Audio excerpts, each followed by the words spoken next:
नमस्कार, वंदे मातरम। मैं हूं श्यामगिरी। आप देख रहे हैं हमारा चैनल मुद्दा भारत का। मुद्दा भारत का यानी मुद्दा है महाराष्ट्र की राजनीति का। फ्रेंड्स, इस समय जो एक चर्चा चल रही है असली शिवसेना और नकली शिवसेना के बारे में। यानी कल बाला साहब जी का जन्मदिन था और इस अवसर पर दोनों शिवसेना की तरफ से बड़े सभा का आयोजन हुआ और दोनों भी सभा में एक दूसरे पर खूब जो है छीटाकशी की गई और खूब जो है आरोप प्रत्यारोप भी हुए। शिंदे साहब की बात करूं तो उन्होंने सीधा कहा कि हम जो है बाला साहब के जागीर को आगे बढ़ा रहे हैं, उनके पार्टी को आगे बढ़ा रहे हैं और उद्धव जी ने जो है सब सत्यानाश करके रख दिया है। उन्होंने कांग्रेस साथ गले मिला, कांग्रेस साथ हाथ मिलाया, कांग्रेस के साथ जो है सरकार बनाई, उसका नतीजा वो भुगत रहे हैं। वही उद्धव जी कह रहे हैं कि हमें ज़रूरत पड़ी तो हम अकेले जो है चुनाव लड़ेंगे और हम जो है ऐसे गद्दारों को सबक सिखाएंगे और हमारे शिवसैनिक जो है उस काबिल हैं। लेकिन सवाल यहाँ पर भी था कि कल दिन भर जो है चर्चा गर्म रही कि शिवसेना उबाठा जो है आज पूरी तरह से खाली हो जाएगी, यानी कि उनके विधायक, उनके सांसद जो है सब जो है शिंदे साहब के साथ शामिल हो जाएंगे, उनके साथ उनकी पार्टी में चले जाएंगे और उबाठा को बहुत बड़ा जो है फटका लगने वाला है। बड़ा भूकंप आ रहा है महाराष्ट्र की राजनीति में। लेकिन ऐसा तो नहीं हुआ, लेकिन हाँ, तैयारी जोरों में चल रही है। तो आज हमारा विषय यही है कि आखिर में विधानसभा चुनाव परिणाम के बाद अगर देखा जाए तो असली शिवसेना हम किसे माने और नकली शिवसेना किसे माने। हालांकि दोनों शिवसेना है, हम नकली नहीं कह सकते क्योंकि बाला साहब के विचार की शिवसेना जो है शिंदे साहब चला रहे हैं, उद्धव जी जो है उनके वारिस हैं और शिवसेना दोनों भी है। लेकिन लोगों के बीच में चर्चा तो होती ही है कि आखिर में सही शिवसेना किसकी है। तो आज हमारा विषय यही है कि असली शिवसेना और दूसरी शिवसेना के बीच में किस तरह की लड़ाई आगे देखने को मिल सकती है। क्या सही में इस तरह का होगा कि उनके विधायक और सांसद जो है सब वहाँ से निकल जाएंगे? क्या एक बड़ा भूकंप आने वाला है महाराष्ट्र में? बात सही है। हमारे साथ में है नवभारत के वरिष्ठ पत्रकार सूर्य प्रकाश मिश्रा जी। हम इनसे ही जानेंगे कि असली शिवसेना और नकली शिवसेना, क्योंकि हम भी 95 से देख रहे हैं जिस तरह से स्थिति महाराष्ट्र में बनी हुई है शिवसेना की, उसको देखते हुए और आज की जो शिवसेना है उसको देखते हुए काफ़ी कुछ कहा जा सकता है। सर, क्या कहेंगे आप? अपने ओपिनियन बताइए। देखिए, आपने असली शिवसेना नकली शिवसेना की बात की। इसमें तो पिछला जो विधानसभा चुनाव हुआ जी, ये भूकंप की तरह था और लोगों ने तय कर दिया, लोगों ने तय कर दिया कि असली शिवसेना कौन सी है और नकली शिवसेना, या बाला साहब के विचारों वाली शिवसेना और बाला साहब की संपत्ति के विरासत वाली शिवसेना। तो ये जो है अब ये इसमें कोई बहुत बड़ा चर्चा का विषय नहीं रहा कि नस्ली नकली का। अब वो गद्दारी की भाषा अब उद्धव ठाकरे ने चुप कर दी है एकदम। वो भाषा जो है उसको लगभग विराम सा लग गया है। अब गद्दारी की भाषा भी नहीं की जाएगी। मुझे लगता है कि उनको इतना बड़ा धक्का जो विधानसभा चुनाव में है, लोकसभा चुनाव में उनको थोड़ा सा उत्साह का संचार हुआ था, उनको लगा था कि नहीं अब हम कुछ कर देंगे, लेकिन विधानसभा चुनाव आते आते ये सब ध्वस्त हो गया। बिल्कुल। ये लेकिन ये इतना तो सही है, जो भी है लोगों में जार भी रहा है कि मुख्यमंत्री के रूप में एकनाथ शिंदे जी ने बाला साहब की जो विरासत थी, वैचारिक विरासत थी, उसको आगे ले जाने का काम किया। जनता के बीच भी गए, काम भी किया और उसका फल जो है विधानसभा चुनाव में मिला। कल दोनों सभाएं हुई। सभाओं में देखिए भीड़ जुटती है, भीड़ जुटाना बहुत बड़ी बात नहीं है, भीड़ दोनों में थी। लेकिन जो एक बोलते हैं ना लाइन, या जो एक विचारों के साथ चलने या राजनीतिक एक विरासत की बात जहां होती है, तो वहां तो शिवसेना ने, एकनाथ शिंदे जी ने ये साबित कर दिया है, क्योंकि 80 में से 60 विधायक उनके भले गठबंधन में ही चुने गए हैं। इसके पहले भी गठबंधन में ही चुने जाते रहे हैं। 2019 का चुनाव भी गठबंधन में ही हुआ था, जहां 54 या 56 सीटें ये शिवसेना को आई थी उद्धव ठाकरे जी के नेतृत्व में।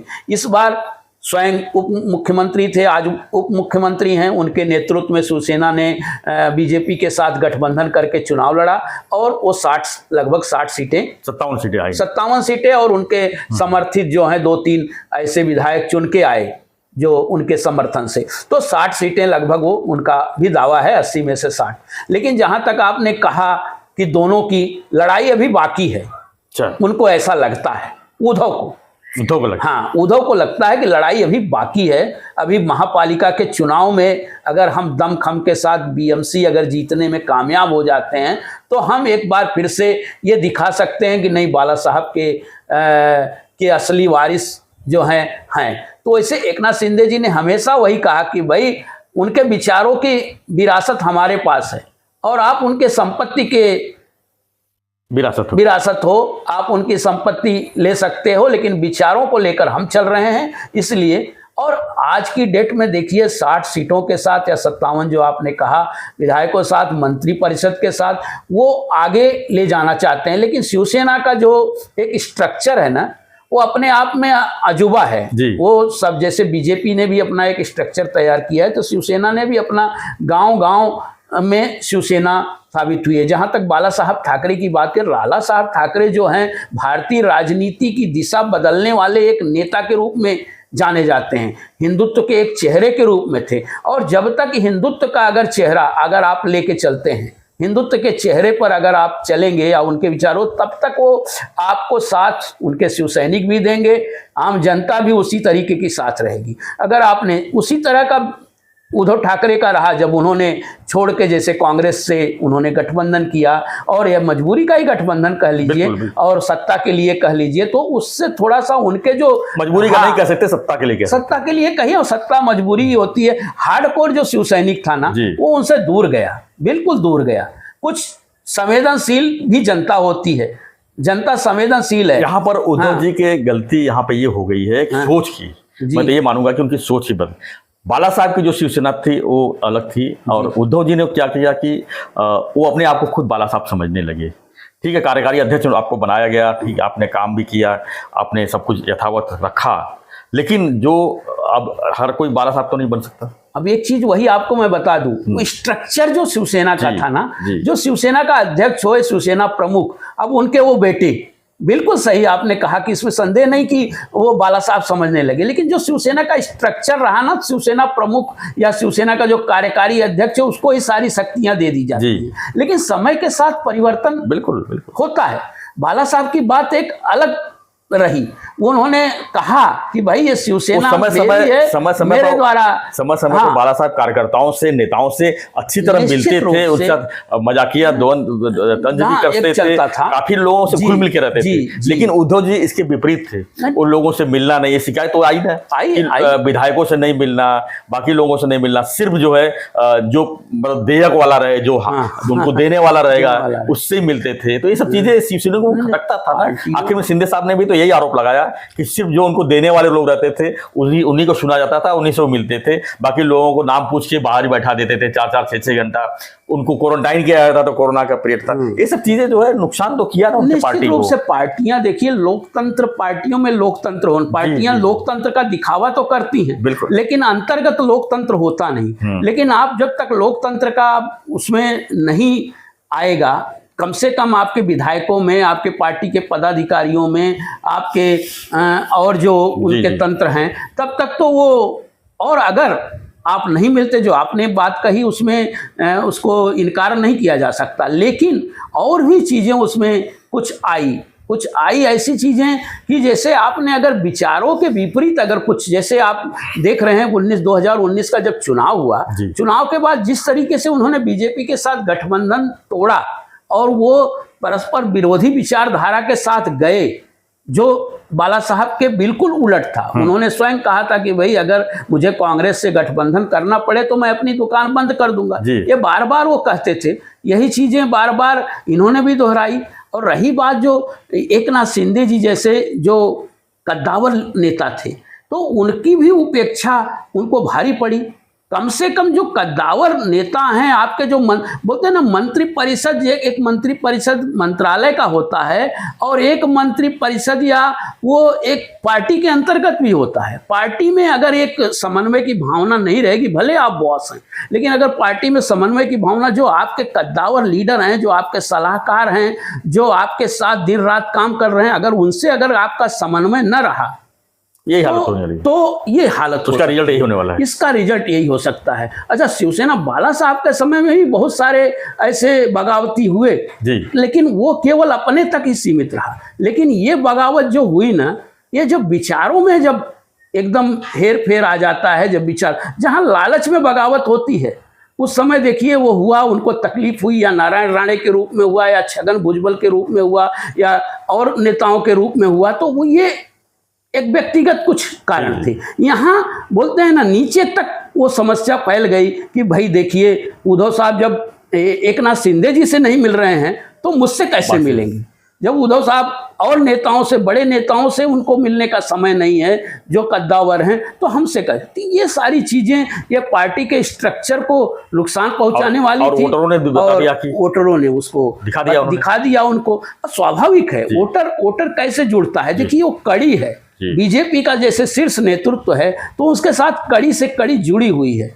वो एक मोदी का चेहरा वहाँ अलग है, अमित शाह जी का चेहरा अलग है, मुख्यमंत्री फडणवीस जी का चेहरा अलग है, संगठन का चेहरा अलग है। तो उस तरीके की जो कड़ी से कड़ी जुड़ी रहती है, संघ का एक चेहरा उनके साथ है, तो वो अपने अपने काम अपने तरीके से रहती थी। वही स्थिति शिवसेना की भी थी। शिवसेना के कामकाज एक समय शाखाओं से चलते थे और शाखाएं सीधे नागरिकों से जुड़ी रहती थी। और जो शाखाएं, इसीलिए कल माननीय उप मुख्यमंत्री जी ने घोषणा भी की है, एकनाथ शिंदे जी ने, कि भाई शाखाओं को मजबूत करना होगा।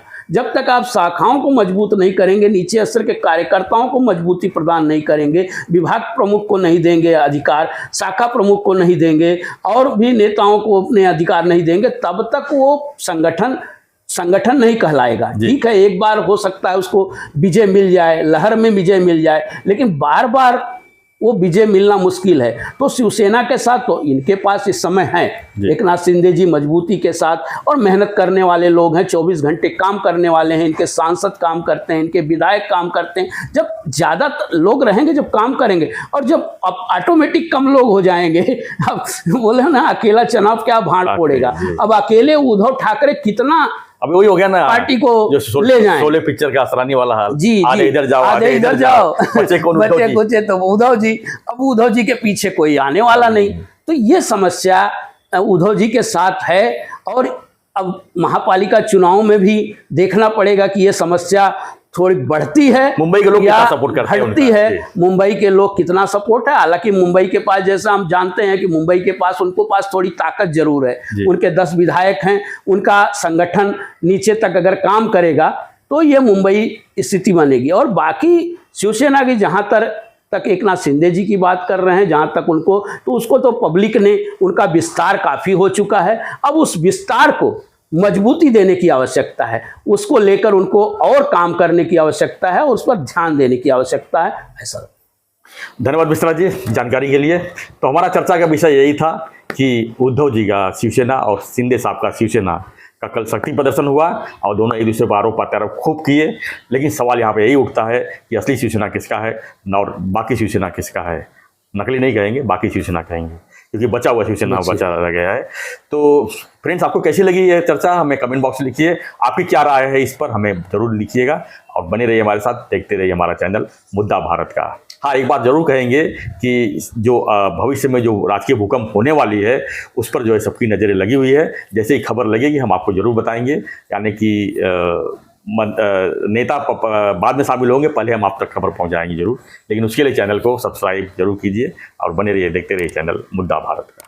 धन्यवाद सर, धन्यवाद। जय हिंद, जय महाराष्ट्र, जय श्री राम।